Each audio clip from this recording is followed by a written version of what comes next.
তালাক দিও না, তালাক দিলে আল্লাহর আরশ কেঁপে ওঠে। হাদিসটি আরবিতে শোনাচ্ছি। বলছেন, মিথ্যুক বলছেন নবীর নামে সাল্লাল্লাহু আলাইহি ওয়াসাল্লাম, তাজাওয়াজু, তোমরা বিয়ে করো, ওয়ালা তুতাল্লিকু, কিন্তু তালাক দিও না। এ জাল হাদিসের কেউ যদি আমল করে আর বাড়ি গিয়ে দেখছে তার স্ত্রীর পাশে কেউ শুয়ে আছে, তো কি করবে সে? বিয়ে করো কিন্তু তালাক দিও না, মানে এমার্জেন্সি গেট নাই, ঘরে ঢুকে গেছো, খালাস, এখানে আত্মহত্যা করে মরো, না যা হবে তাই হও, বাঁচার কোনো উপায় নেই। কি হবে বলুন?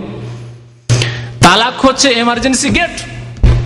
স্ত্রী কারোর সাথে ব্যভিচার করছে, নামাজ পড়াতে পারলাম না, মাজার ছাড়াতে পারলাম না, কবর সেজদা করবে, কবর সন্তান চাইতে যাবে, সেই বিবিকে রাখা জায়েজ? হারাম। তাহলে যদি রাখা জায়েজ নয়, হারাম হয়, তাহলে তালাক দেওয়া কি ফরজ নয়, জরুরি নয়? বেনামাজি বিবিকে রাখবেন, মুশরিকা বিবিকে রাখবেন, আল্লাহ বলেছেন হুররিমা যালিকা আলাল মুমিনিন, সূরা নূরে আল্লাহ বলেছেন। জিনাকার বিবিকে রাখবেন, আল্লাহ বলেছেন হুররিমা যালিকা আলাল মুমিনিন।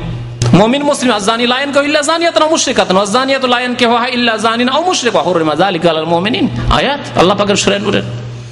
তাহলে এই ক্ষেত্রে কি করবেন? যদি সাইদি সাহেবের হেদায়েতের উপর আমল করেন যে তালাক দিলে আল্লাহর আরশ কেঁপে ওঠে, ভাইরা আমার, এই ওয়াজ যদি শোনেন, তাহলে আপনার বিবি যদি জিনা করে তালাক দিতে পারছেন না আপনি, কারণ আল্লাহর আরশ যে কেঁপে উঠবে। বিবি নামাজ পড়েন না, তালাক দিতে পারবেন না আপনি, আল্লাহর আরশ কেঁপে উঠবে। বিবি শিরিক করছে, কবর মাজার পূজা করছে, আটরসি মাইজ বন্ডারি, তারপরে তালাক দিতে পারবেন না আপনি, কারণ আল্লাহর আরশ কেঁপে উঠবে। এটা দিন?